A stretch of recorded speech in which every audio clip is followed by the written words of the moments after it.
Thank you very much, Carmen. And thank you very much for everyone joining. I'm going to try in Cantonese. Phu Nien Dai Ga. So, thank you very much for joining. My name is Linda. I'm the CCO of TESTEX Group.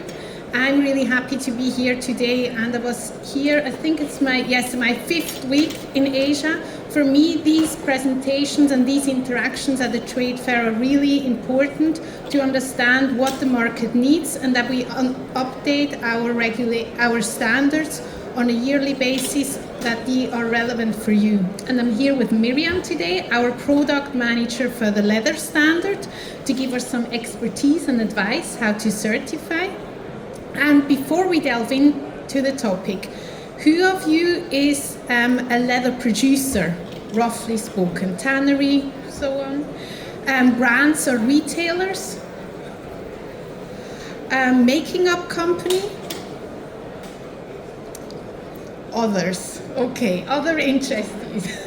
Okay, because we want to make sure that what we talk about, that you think, oh, this is engaging and I can take something home from the presentation, and that you then afterwards feel I've learned something. So what we want to cover today is why certification for leather. And these are the 3 aspects we want to touch upon. So number 1 is the regulations are becoming more stringent. We see here one of the studies of McKinsey that nearly 90% of the executives say that the regulations will be the ones that impact our industry substantially. Then we have many labels that are not deemed reliable or sustainable. Therefore, we have the Clean Cranes Directive coming up in the EU, which should become into force in 2026. So we want to make sure that the consumers can trust in us. And number 3, we don't like that name, vegan leather. We want to see that the leather industry is seen as sustainable, and we want you to be able to showcase your sustainability efforts. So with that, to first understand what is TESTEX, what is OEKO-TEX, what is a certification, who of you has heard of OEKO-TEX? Okay, some hands, good. So TESTEX is one of 17 institutes forming the OEKO-TEX Association, and we are OEKO-TEX representative in Hong Kong, in mainland China also, but we have a long history in the textile industry. We are actually 2 years older than Switzerland. We have our headquarters in Zurich, Switzerland. And we have our background in the silk industry. And with that expertise, we ventured into textile testing. And then when OEKO-TEX was formed, we became a founding member with our Austrian institute in 1992 and joined then also ZDHC. So ZDHC you might also have heard of. We partnered up with them because we realized we have the same goal, and we will talk about that later as well. You may ask yourself, okay, we have a long-standing history, but where are we based? We are based in over 40 locations worldwide, and we do that because we want to be able to speak in your language, to make sure that we understand your pain point and can efficiently process your certification. To give you some facts and figures, to put that in numbers, we have 2 labs, one in Zurich, one in Vienna, and you might say, just 2 labs. But if you look at the numbers of test results we perform in a year, it's overall over 4 million test results in our laboratory. So what we also pride ourselves is on our swift efficiency and punctuality. So to make it very swift when we bring something through our laboratory. That's also a question we get asked a lot. How long does a certification take from start to finish? It can take from the moment you give us a call to the moment you get the certification. It can take 6 weeks, but in the laboratory, the time we use in the laboratory will be like 2 weeks. Given that we don't have to retest and retest, but there I think That's why we talk to in our offices in the countries, that we make sure that you're well prepared when your samples come into the laboratory, that you don't fail and that we don't lose time there.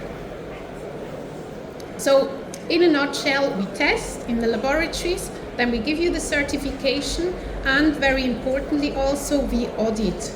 We audit you at your on-site visit. To also give you an overview of over the whole OEKO-TEX Association. So as said, we are 17 institutes spanning the globe. In blue you can see where the TESTEX group is present, and then in all other colored countries, this is where the OEKO-TEX Association in general has offices as well. So in pretty much any country you can find a local representative. Another important fact is, some of you might have heard of OEKO-TEX, others of you might have not, but I'm sure you have all seen one or another of these brands.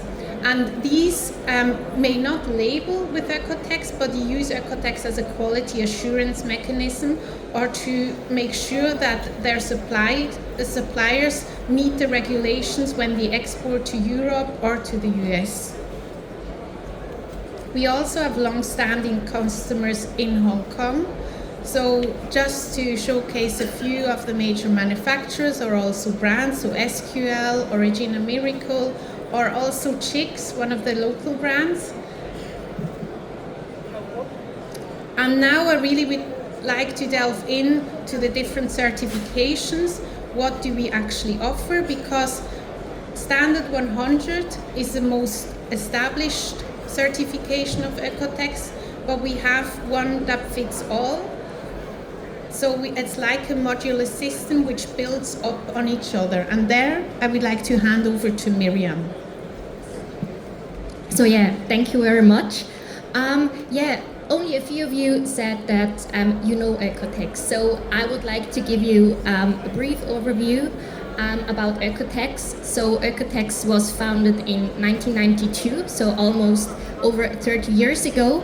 And over those years, OEKO-TEX established like a holistic portfolio. So from input to process and output control.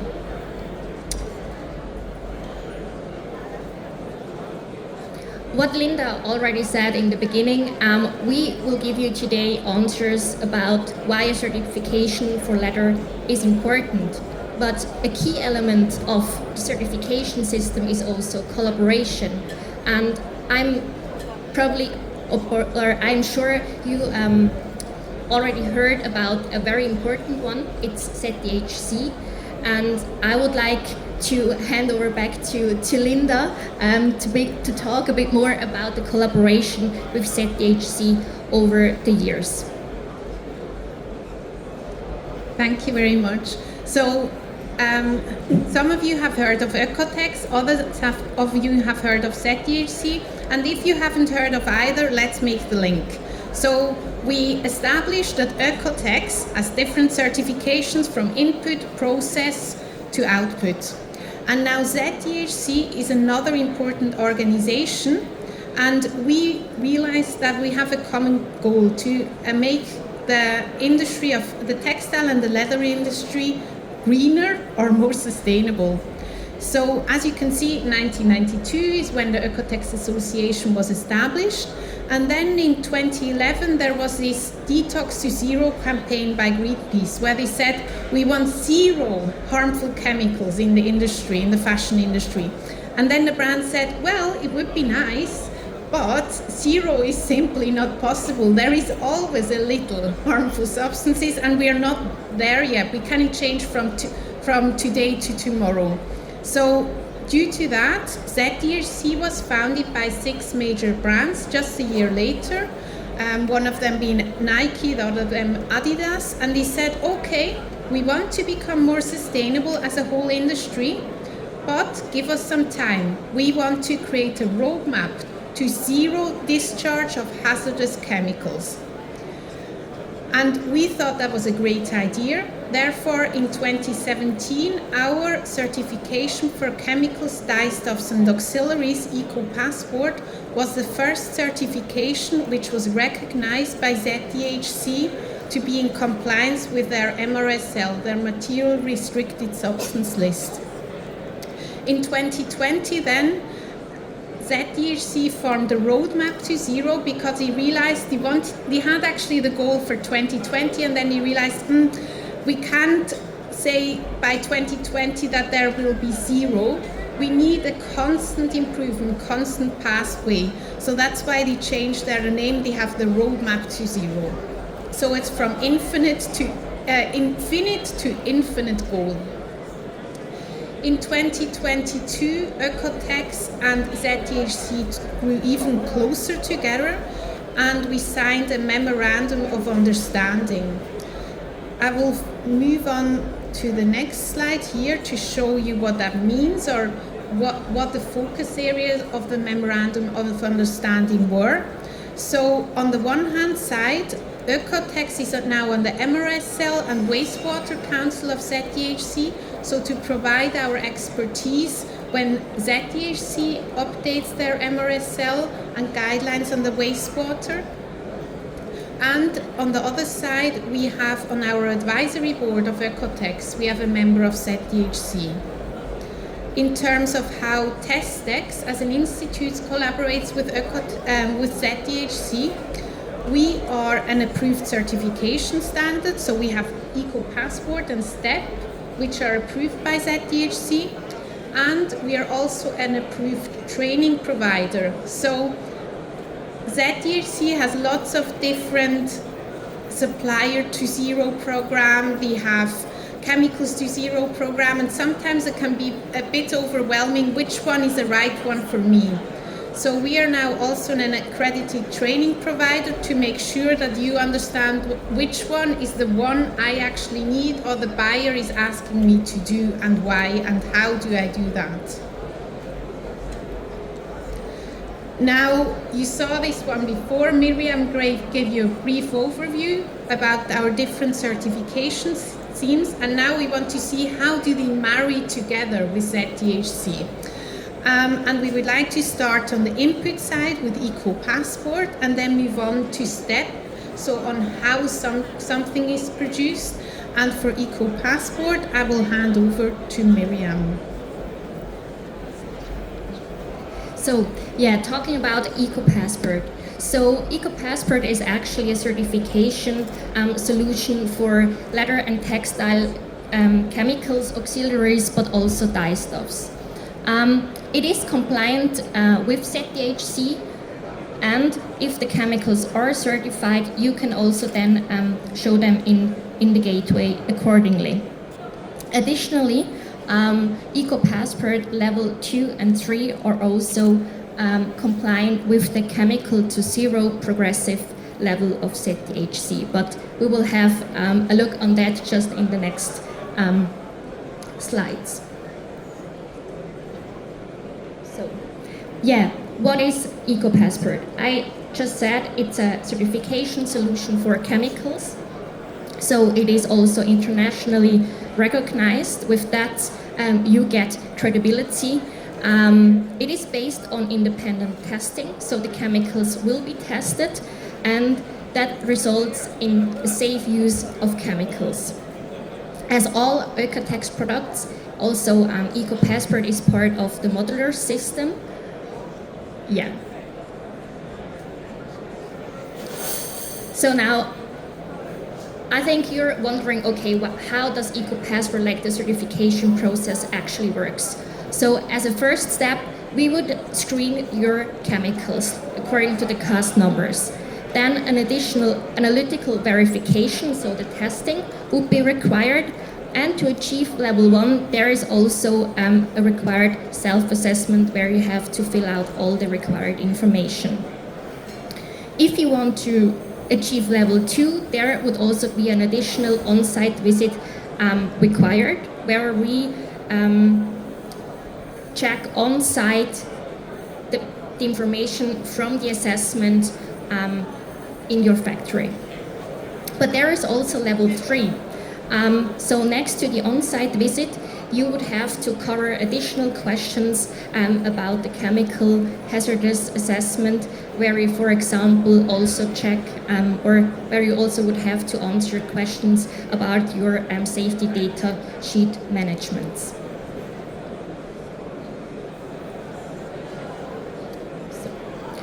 I just said with ECO-Passport level 2 and 3, you will get conformity with the chemicals to zero progressive level of ZDHC. So what do you have to do?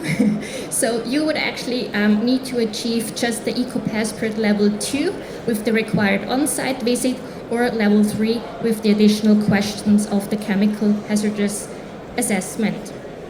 Once you achieve that, you can also highlight that in the ZDHC gateway.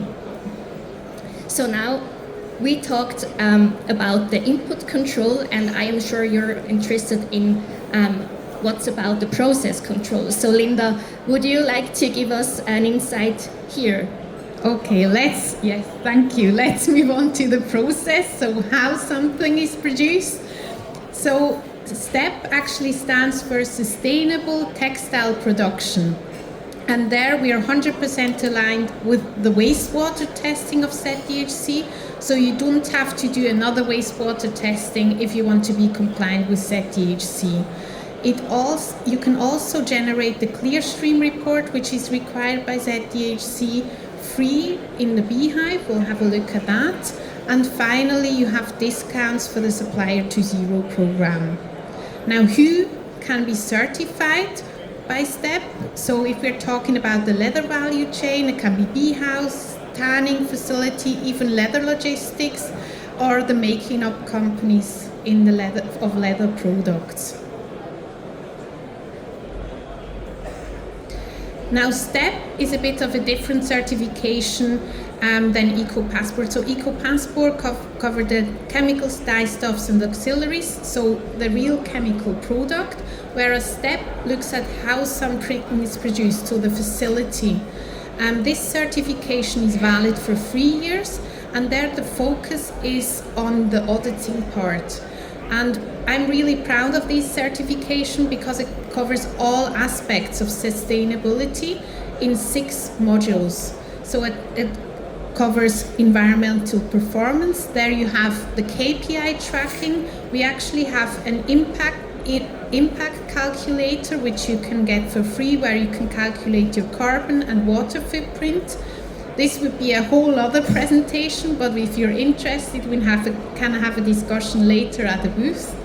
Then health and safety is obviously covered, social responsibility, environmental management, quality management, and then finally chemical management. And now you may be thinking, well, I already have ISO 14001 or ISO 9001. And there we acknowledge this, and that means when you fill out the assessment for STeP, you will be exempted to certain questions if you provide already some certifications.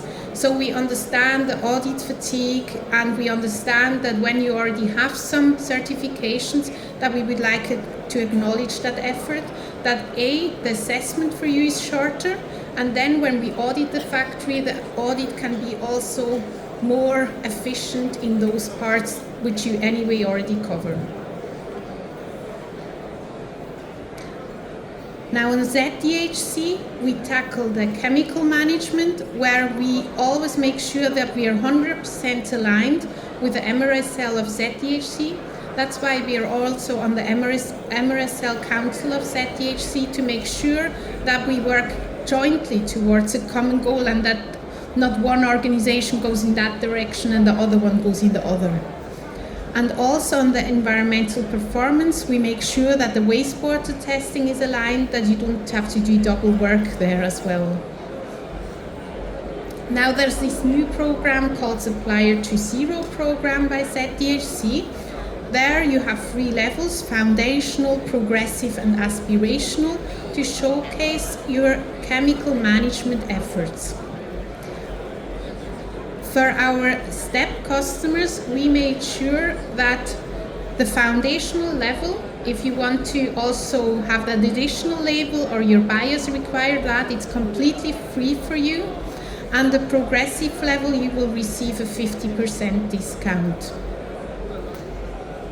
Beehive is a really nice tool which SteP customers get for free. The features you see here below are really nice because it lets you manage your chemical inventory in a nice online tool and an app. And you can, it has a CAS number screener included. And you can automatically screen your safety data sheets.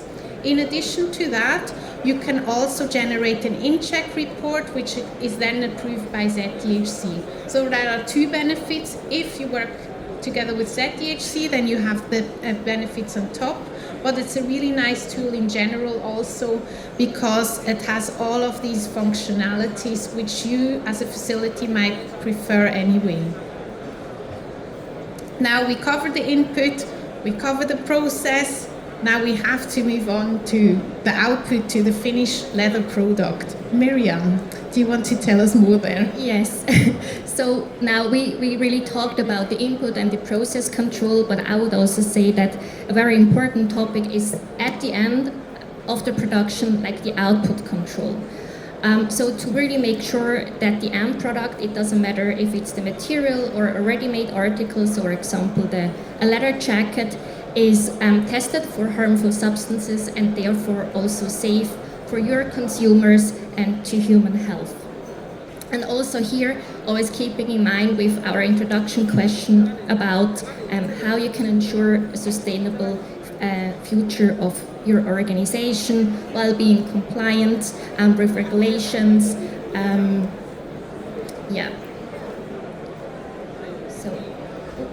Sorry, too fast. So before I talk about the elements of the output process or output control, sorry, I would like to talk a bit more about some hot topics because especially for me as a product manager, I'm always aiming to develop our products according the market's demands, and for that to be able to do so, we have to constantly monitor the industry and the hot topics about it.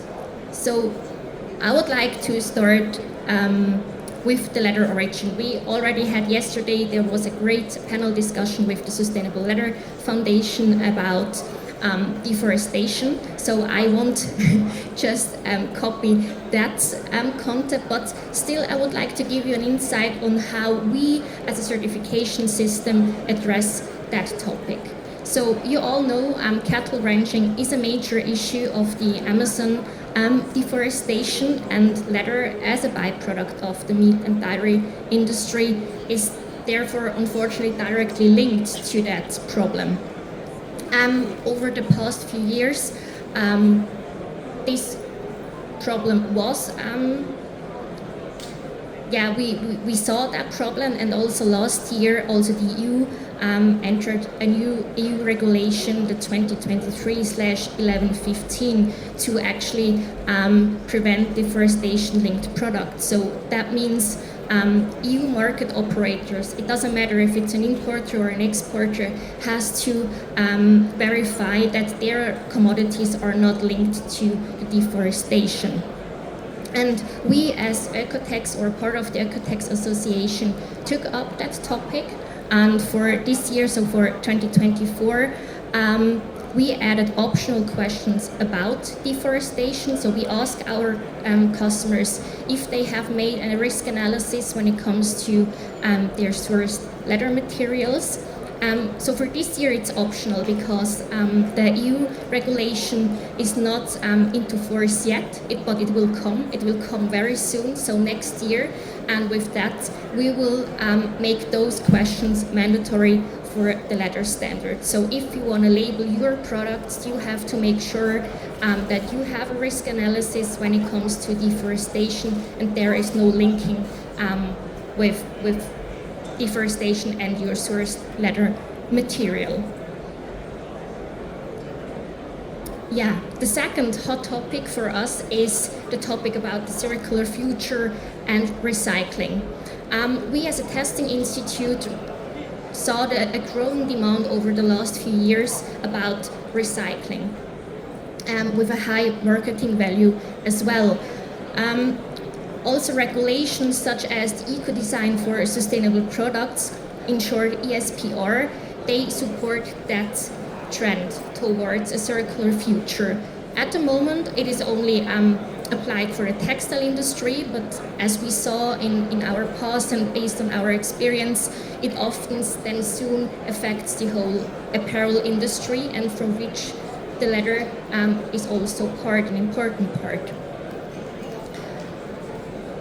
When we are talking about recycled leather fiber material, we actually talk about an upcycling, because often like pre-consumer waste, like shavings from the leather production, for example, are then made into a new material like the so-called recycled leather fiber materials. But what we saw, there is a high potential for greenwashing, because everyone can tell you, so the material is recycled, but what does it actually mean? And we as a certification body see the need to really prevent greenwashing with our labels and certifications. So therefore, if you want to label your products as recycled leather fiber material, or just recycled leather, we will test your material and follows the strictly standard specifications of the DIN EN 15987, in which it is clearly defined what is a recycled leather fiber material. And with that, we and you prevent greenwashing.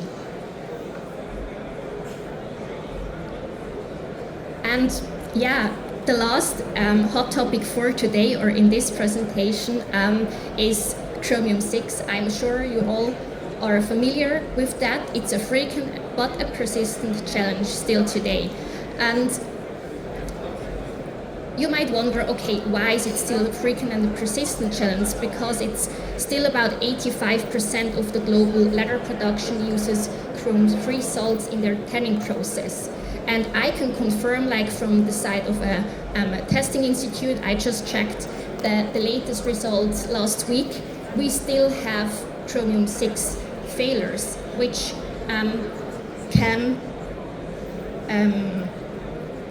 comes from chromium-3 salts oxidation. So it is still important to talk about this chromium-6 problem, to test it, to make sure our products, it doesn't matter if the material or the end products are tested for that, and therefore also safe for human health. So especially when it comes to chromium-6, because we don't always know where chromium-6 occurs, even though we know the factors, what can influence chromium-6 or chromium-3 oxidations. Sorry, for example, an inappropriate pH value. It is especially important to have this triple certification. So to have an input control with the chemicals, then control the process, but also have an output control, for example, with a product label, which then you have a significantly lower potential risk of chromium-6, for example. So yeah, I dare to say that the leather industry has a global challenge, not just because of those three topics I just introduced to you, but also we have very complex supply chain structures. On the other hand, there is a high demand and regulations for traceability. We also have different regulations in each country, also when it comes to circularity, for examples. And then, last but not least, we also have several production stages just for one product. So it can be the leather is produced in China, then a manufacturing facility is based in Europe, but the product will be sold in, I don't know, North America, just as an example. And on the opposite, we have to make sure that the product is safe for human health, and there is a product safety along the whole supply chain. But how can we tackle those global challenges?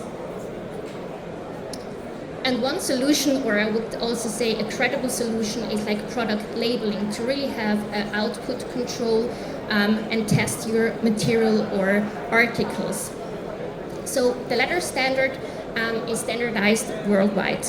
We do independent testing on the material, on the product. Therefore, you also get, if the tests are, you pass the tests, you have a reliable product label in the end. We also do, next to the general testing, like regular product control tests to really make sure that the products on the market or meets our requirements. Then also to be, I would say up to date and also being compliant with all the regulations, we update our requirements annually and do mandatory on-site visits every 3 years on-site in the company to really make sure and verify that the information given in the application process are correct. Also, what I said with ECO-Passport and STeP, leather standard is part of the modular system with other OEKO-TEX products in this whole OEKO-TEX portfolio. So we ask you in the beginning the question, why certification for leather? It's, I would say, very simple, just to make sure that you as an organization has a sustainable future, that you are compliant with international regulations, be more trustworthy for your demanding consumers and customers, but also to be and stay competitive against leather alternatives, for example, to really make sure that you can highlight and showcase that you have a sustainable product which you offer. And with that, I would like to hand over back to Linda. Yeah, thank you very much, Miriam. I think that ties in very well to how you can find now, on the one hand side, reliable, already certified products or chemicals or dye stuffs. So on the one hand side, you can see here the OEKO-TEX buying guide. This is a free tool available on the OEKO-TEX website where you can search for already certified suppliers. Because as Miriam mentioned before, we have a modular system. So it builds on each other. So if you have already pre-certified chemicals, we take that into consideration when we test your leather products. Or if we test your leather products and some part has already been pre-certified, then that also reduces your cost of the certification. So that's also meant by modular system. On the other hand side, what Miriam mentioned before also in terms of being competitive against this vegan leather, showcase your sustainability. If you invest in certification, you want a return on investment, right? You want to show that you're sustainable and make it a marketing tool. So this is a real life label, so you can scan the QR code. And when you scan the QR code, A, you should see it's valid, and B, you will see what is certified. So is it product class 1, 2, or 3? Is it for babies or for home textiles? And you will see what it all entails. So this is also a great marketing tool towards the end consumers which don't believe sustainability labels anymore, and B, with all of the regulations coming with the digital product passport, the ban for greenwashing in the EU, then we have the Clean Claims Directive. I could go on and on. You already have a tool which meets those future requirements. So with that, we are bringing it to a close. This is sort of in a nutshell on input, process and output. We have different certifications which all try into these these 5 benefits, and the number 2 is for me the strongest one. We want to give you peace of mind. We update our standards on a yearly basis based on the market requirements, not to penalize you, but to make life easier for you. So you don't have to tell us, oh, this is a list of tests I think I require. We will do that work for you. You ask us for the certification, and we make sure it covers the relevant regulations and the requirements of your buyers. So with that, I will bring it to a close here. You can follow us on LinkedIn if you want any updates there. And we have a booth down below. Forgot to add it to the slides actually. It's E18. So we are 1 floor lower. So if you want to have a detailed discussion on ECO-Passport, if it's about chemicals, dyestuffs, auxiliaries, leather standard on the leather product, or your facility, so that would be STeP, pass by our booth. And I see you all have some fact sheets also with the name tag of Colleen, so you can also get in touch with us later. Yeah, so thanks from me. Ngoi, I think it is in Cantonese. Yeah, also thank you from my side, and I would say if there are any questions, just let We us still know. have some time, yeah? Yes.